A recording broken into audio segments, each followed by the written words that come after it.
अचानक कधी ढोकळा खाण्याची जर इच्छा झाली की पटकन 10-15 मिनिटात तुम्हाला हा जाळीदार स्पॉन्जी ढोकळा घरामध्ये तयार करता येईल। तर आज आपण कोणतीही पूर्वतयारी न करता, डाळ तांदूळ न भिजवता, रवा बेसनाचा एकदम झटपट जाळीदार स्पॉन्जी ढोकळा कसा बनवायचा त्याची प्रॉपर रेसिपी घेऊन आलेली आहे। अगदी कमी वेळात आणि घरगुती साहित्यात हा ढोकळा तुम्ही तयार करू शकता। तुमच्याकडे यापैकी काही जिन्नस नसतील तर त्याला पर्याय म्हणून सुद्धा तुम्हाला सुचवलेला आहे बरं का, म्हणून रेसिपी अगदी शेवटपर्यंत नक्की पहा। सगळ्यांना एक निवेदन आहे, तुम्हाला जर माझ्या रेसिपीज बघायला आवडत असतील तर कुकिंग तिकीट मराठी चॅनेलला सबस्क्राइब करा आणि बाजूची बेल घंटा नक्की क्लिक करा। मी दाखवलेले पदार्थ तुम्ही घरामध्ये ट्राय करत असाल आणि त्याचा फोटो तुम्हाला माझ्यापर्यंत जर पोहोचवायचा असेल तर व्हॉट्सअप नंबर डिस्क्रिप्शन मध्ये दिलेला आहे, त्या व्हॉट्सअप नंबरवर तुम्ही तो फोटो माझ्यापर्यंत नक्कीच पोहोचवू शकता। चला तर मग वेळ न घालवता रेसिपीला सुरुवात करूया। ढोकळ्याचं पीठ आज आपण मिक्सरच्या भांड्यामध्ये तयार करणार आहोत, म्हणजे खूप जास्त मेहनत न घेता हा अगदी साध्या सोप्या पद्धतीत तुम्हाला घरामध्ये ढोकळा तयार करता येईल। दुसरी गोष्ट, घरातली कोणतीही एखाद्या वाटीचं प्रमाण किंवा मेजरिंग कपने घेतलेली सगळी जिन्नस तुम्हाला मोजून घ्यायचं आहे, म्हणजे तुमचा पदार्थ चुकणार नाही, तो अचूक तयार होईल। तर या वाटीने एक वाटी आणि वजनी म्हणाल तर साधारणतः 150 ग्राम प्रमाणात इथे आपण बारीक रवा घेतलेला आहे। घरामध्ये जाड बारीक कोणताही रवा उपलब्ध असेल तो तुम्ही इथे वापरू शकता। सेम वाटीने इथे आपण एक वाटी आणि वजनी म्हणाल तर साधारणतः 150 ग्राम प्रमाणात बेसन पीठ किंवा चना डाळीचं पीठ घेतलेलं आहे। आता घरामध्ये तयार केलेलं घेऊ शकता किंवा रेडीमेड वापरलं तरी सुद्धा चालू शकेल। सारख्याच वाटीने इथे आपण एक वाटी आणि 200 ग्राम प्रमाणात दही घेतलेलं आहे। दही थोडंसं आंबट असावं, म्हणजे ढोकळा खाताना अगदी छान लागतो। आणि ज्या कपाने घेतलेली सगळी जिन्नस मोजून घेतलीत ना, अगदी त्याच वाटीने इथे आपण एक वाटी पाणी घेणार आहोत। बऱ्याच जणांना दही चालत नाही किंवा घरामध्ये उपलब्ध नसतं, मग अशा वेळेस तुम्हाला दह्याऐवजी 1.5 कप साधं पाणी घालायचंय आणि एक मध्यम आकाराचा लिंबू आपल्याला यामध्ये पिळून घालायचा आहे, साधारणतः 2 चमचे। किंवा तुमच्याकडे बेसन पीठ नसेल तर मूग डाळीचं पीठ तुम्ही इथे वापरू शकता।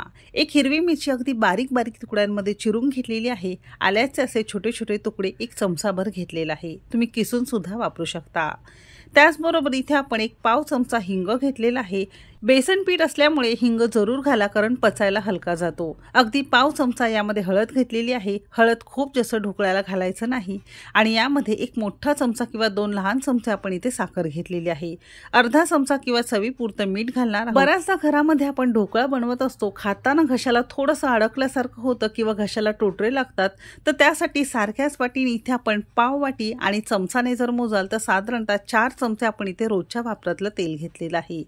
तेलाऐवजी तुम्ही ते साजूक तूप किंवा बटर वापरलं तरी सुद्धा चालू शकेल। तूप किंवा बटर घेत असाल तर ते थोडंसं विरघळलेलं असावं। तर असं हे मिक्सरला आपण छान फिरवून घेतलेलं आहे आणि एका भांड्यामध्ये आपण काढून घेतलेलं आहे।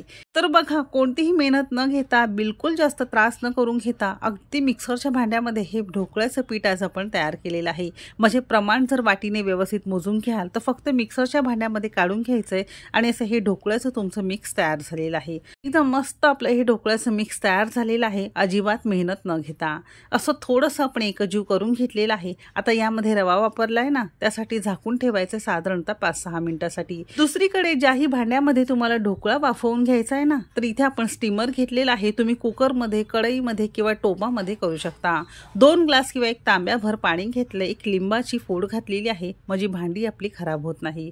मोठ्या आचेवर आपल्याला पाण्याला छान उकळी आणायची आहे। तर यापैकी सगळीच भांडी आपल्या सगळ्यांच्याच घरामध्ये उपलब्ध असतात। या भांड्यांमध्ये आपल्याला, तुम्हाला ज्या भांड्यामध्ये ढोकळा वाफवून घ्यायचा आहे तुम्ही तुमच्या आवडीनुसार वाफवून घेऊ शकता। वरण किंवा आमटीची वाटी असते, भाजीची प्लेट असते किंवा चहा किंवा दूध गरम करण्याचं हे टोप असतं। फक्त तुम्हाला इथे मी एक छोटीशी टिप देईल, ज्याही भांड्यामध्ये तुम्ही ढोकळा वाफवताय ना, तो शक्यतो स्टीलचा असावा, कारण या स्टीलच्या भांड्यांमध्ये ढोकळा लगेचच डिमोल्ट होतो, तो त्याला चिटकून बसत नाही। ही खूप खास टिप आहे, लक्षात असावी। तुम्हाला जी भांडी यातली आवडत असेल त्या भांड्यांमध्ये तुम्ही ढोकळा वाफवून घेऊ शकता। मी आजचा हा ढोकळा या वाटीमध्ये करणार आहे, कारण अशा या वाट्या आपल्या सगळ्यांच्याच घरामध्ये उपलब्ध असतात आणि प्रत्येकाला 1-1 वाटी ढोकळा दिला तर आपलं काम सुद्धा सोपं होतं। त्यासाठी अशा या वाट्या घेतलेल्या आहेत। तुमचं पीठ जितकं असेल तितक्या वाट्या घ्यायचं आहे। त्याला छान तेल लावून घेतलेलं आहे, तुम्ही तूप किंवा बटर सुद्धा लावून घेऊ शकता। तर इथे साधारणतः 5-6 मिनिटं झालेली आहे। पीठ छान भिजून तयार झालेलं आहे। रव्याने हवं तितकं पाणी सगळं शोषून घेतल्यामुळे पीठ सुरुवातीपेक्षा थोडंसं घट्ट झाल्यासारखं तुम्हाला इथे दिसत असेल। मिरच्यांचे छोटे छोटे तुकडे दिसतात ना, ते खाताना अगदी मस्त लागतात। थोडंसं आपण असं छान एकजीव करून घेणार आहोत। पीठ मस्त फुलून तयार झालेलं आहे। आता आता अगदी आयत्या वेळेस तुम्हाला ज्या वेळेस ढोकळा करायचा आहे ना, त्यावेळेस तुम्हाला यामध्ये अर्धा चमचा खाण्याचा सोडा किंवा इनो फूड सॉल्ट घालायचा आहे. मी इथे अर्धा चमचा इनो फूड सॉल्ट घातलेला आहे आणि एकाच डायरेक्शनमध्ये 1-2 मिनिटं चांगलं फेटून घेतलेलं आहे. 1-2 मिनिटानंतर याला छान अशी जाळी सुटते आणि लगेचच आपण हे भांड्यांमध्ये काढून घेणार आहोत. खूप जास्त वेळ हे पीठ ठेवायचं नाही आणि पटकन आपल्याला हा ढोकळा तयार करायचा आहे. मस्त फ्लफी हलकं फुलकं पीठ भिजून तयार झालेलं आहे. आता या वाट्यांमध्ये आपण थोडं थोडं काढून घेणार आहोत. अगदी काठोकाठ न भरता अर्ध्या अर्ध्या वाट्या आपण संपूर्ण अशा छान भरून घेतलेल्या आहे. आता तुमच्या जितक्या वाट्या असतील तुम्ही तुमच्या आवश्यकतेनुसार अशा वाट्यांमध्ये सगळं पीठ भरून घेऊ शकता. आणि आणखीन एक महत्त्वाची गोष्ट, पाण्याला अशी छान खदखदून मस्त उकळी आली पाहिजे, तरच तुमचा ढोकळा अगदी फ्लफी आणि मस्त जाळीदार होतो. आता यावर घरातली एखादी चाळण घ्या किंवा प्लेट घेऊ शकता आणि त्यावर अशा या सगळ्या वाट्या आपल्याला ठेवायच्या आहे. तुम्ही जरी प्लेटमध्ये करत असाल तर प्लेटसुद्धा अगदी सारख्याच पद्धतीने तुम्हाला सेट करून ठेवायचा आहे. तुम्ही हा ढोकळा कुकरमध्ये करताय तर कुकरची शिटी काढायची आहे आणि घट्ट झाकण लावून तुम्हाला 10 मिनिटं चांगलं वाफवून घ्यायचं आहे. सगळ्या वाट्या ठेवलेल्या आहेत. सुरुवातीचे 5 मिनिटं मोठ्या आचेवर आणि नंतरचे 5 मिनिटं मध्यम आचेवर. तर इथे साधारणतः 12 मिनिटं झालेली आहेत. मी घड्याळाला वेळ लावूनच 12 मिनिटं शिजवून घेतलेलं आहे. झाकण काढून घेणार आहोत. जरी 12 मिनिटं झाली तरी 5 मिनिटानंतर झाकण काढायचं आहे, नाहीतर हा आतमध्ये कच्चा राहतो. तुम्ही बघू शकता मस्त वरून थोड्याशा चिरा गेल्यासारखा दिसत असतील. मस्त वरून फ्लफी झालेला आहे, म्हणजे 100% तुमचा ढोकळा छान शिजून तयार झालेला आहे. तुम्ही सुरीने किंवा टूथपिकने सुद्धा पिठाच्या मध्यभागी सुरी घातली, ती ओलसर नाही वाटली, सुकी वाटली तर ढोकळा तुमचा तयार झालेला आहे असं समजावं.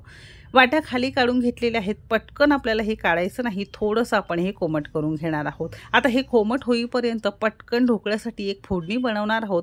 त्यासाठी फोडणी पात्र गरम करून घेतलं. एक पळीभर यामध्ये तेल छान कडकडीत गरम करून घेतलेलं आहे.